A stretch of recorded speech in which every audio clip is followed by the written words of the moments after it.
Women's Film Toronto Film Festival.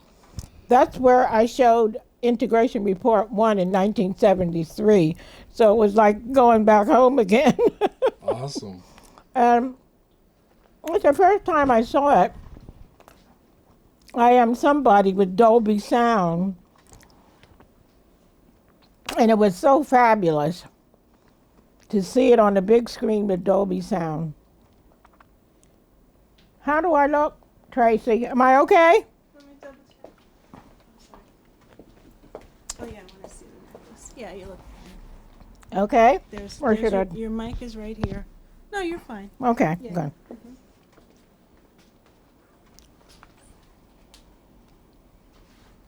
Mm-hmm. Have any food on my mouth? No. Do you want lipstick? You're fine, right? You're gorgeous. Oh, yeah. Hmm.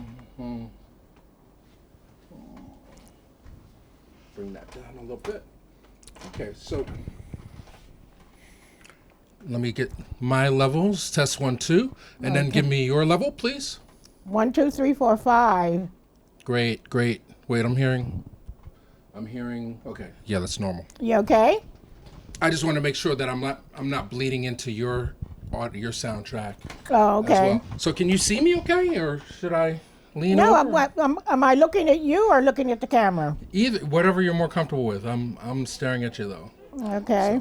Well, I mean, thanks for doing this, Queen.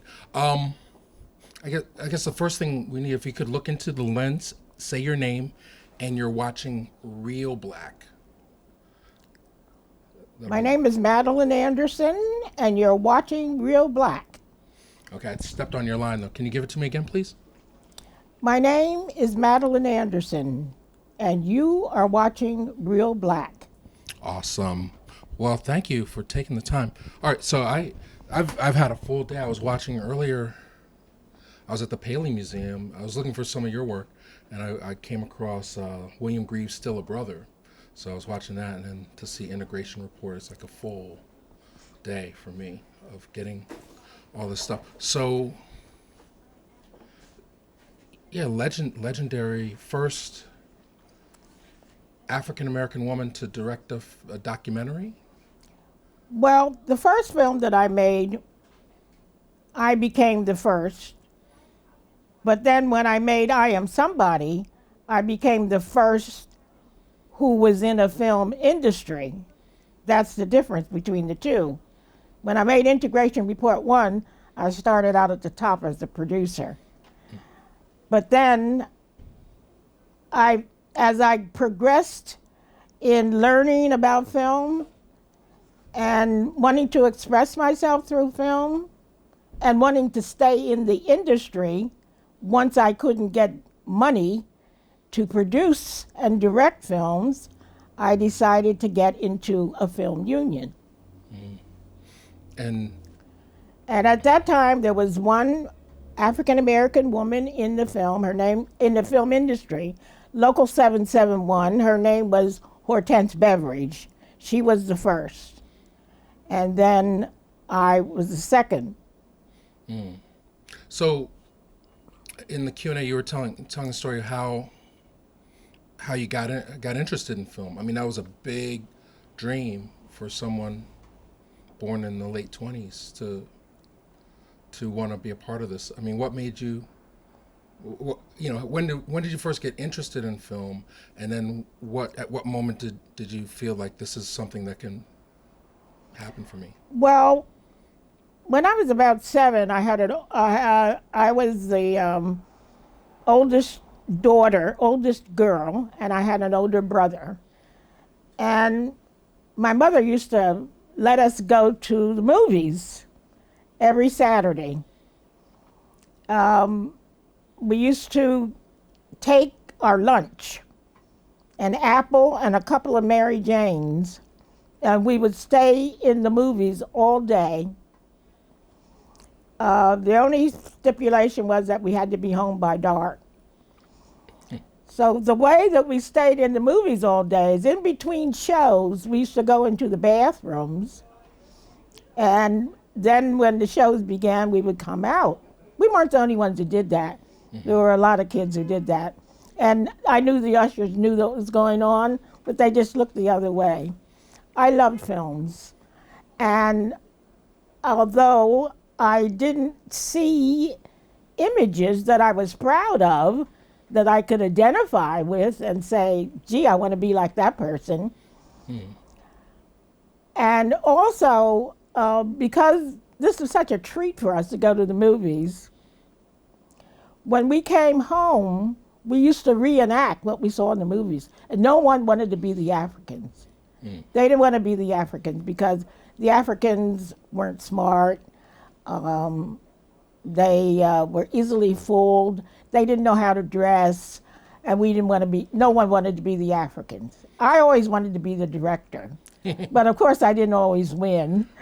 Well, let's talk about that time period because, you know, I mean, there were images of black folks in movies other than Tarzan. I mean, you had, you know, like you're 7 or 8, you're born in 27, so early 30s, you had people like Stepin Fetchit and Willie Best. I mean, you didn't think much of those?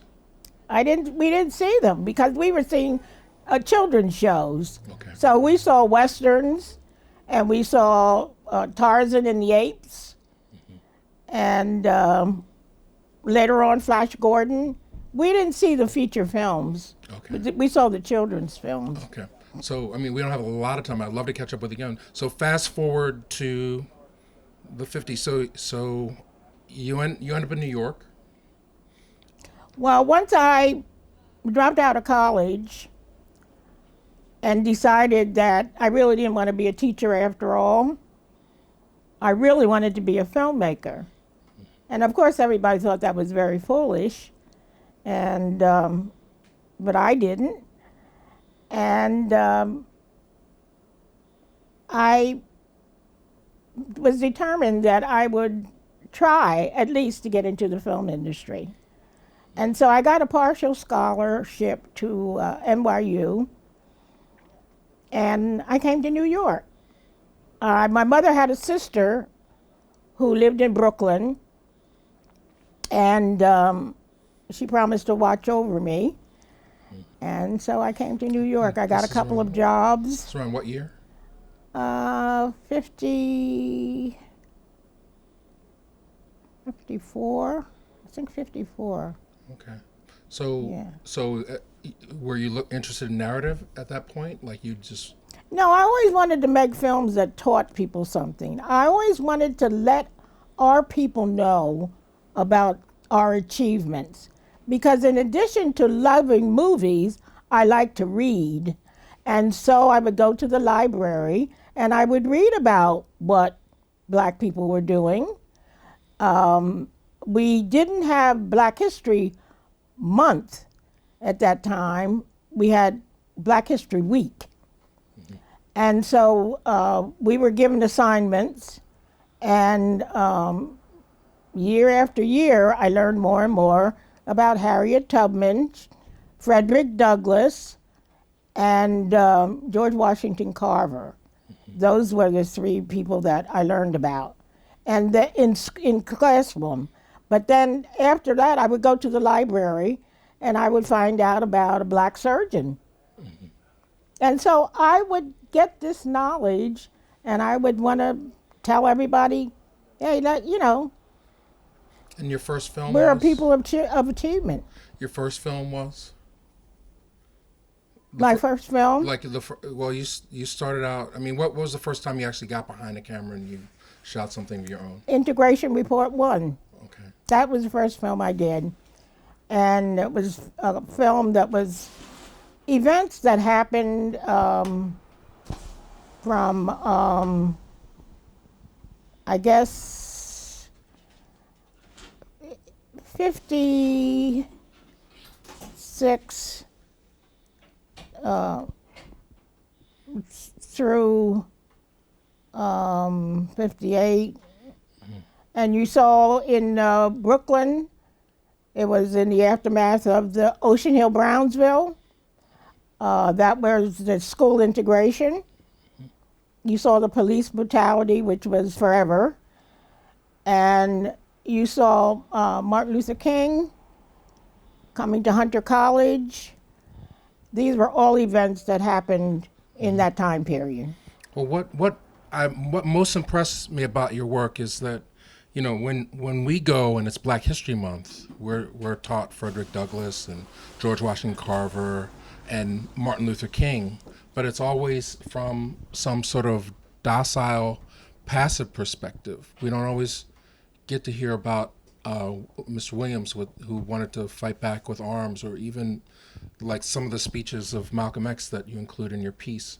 And I think some of that was lost over time in terms of like what the struggle was, or I should ask you, what was the struggle at that time? Was it for civil rights or equal rights? Well, the struggle was the same as it is today. It was for equality in education and housing, jobs, and against police brutality. Mm-hmm. Has anything changed? I'm asking you. No, it hasn't. We're still fighting and for those same things. And also, oddly enough, to be recognized as human beings. You see the Black Lives Matter. Mm-hmm. Well, yeah, and your films are coming back at the same time that James Baldwin is nominated for an Academy Award, and the 13th, talking about the prison industrial system. It seems like we're on the verge of another sort of awakening. Do you feel that way? I don't think we're on the verge of another awakening. I think that we're beginning to realize that the struggle always continues. And we maybe, I'm not sure, I'm not going to say this for sure, but maybe we thought we were further ahead than we were. Mm. And we didn't continue. Mm. But we're further than we were. Absolutely. But there's still a lot of work to be done. And we have to be conscious. Just because we had a black president, that didn't mean that all the problems were going to be solved. Because he was the president for everybody. And although he was criticized roundly for not doing enough for black people, I think history will show that he did a wonderful job. Mm-hmm. So, it's always a privilege to speak to an elder. I mean, especially someone involved in the struggle. So, if we're talking about incremental progress, so from the time that you were a child, I mean, what types of oppression were you witnessing in Lancaster, Pennsylvania, that made you want to turn the camera on the civil rights movement? Or was it just a matter of you always wanted to make films and civil rights start to blossom at that time? Well, I used my skills to not just make films about civil rights, but everything that I did, I can say, had an element in it that was bringing our people forward. Even when the Children's Television Workshop sent me to the Middle East, they got a grant from USAID to make films in the Middle East, 5 countries in the Middle East, teaching women and children 7 years old English as a second language. Can you imagine? Mm-hmm. That was when everybody in the Middle East liked us. I got to go there because along the way, when I was trying to get into the union, one of my undercover jobs was syncing up dailies of foreign language dailies. Not that I knew the language, but I knew the lips, and I could do the lip sync. And so I developed a kind of understanding of other languages. And that's why I went when I was working at the Television Workshop, I made a film in Portuguese called Sesame Street is Everywhere. And that, you see, the skills that you make, you can use them to do other things that you never thought you could do. Whatever, you know, so. Yeah, well, I mean, we're just hitting the tip of the iceberg here. But I did want to share, I just wanted to take time to share with our viewers your story. So for filmmakers out now who want to, like, continue what you were doing in terms of, like, continuing to carry the torch, point the camera at ourselves, allow us to see ourselves. I mean, what words of advice, what would you say to them?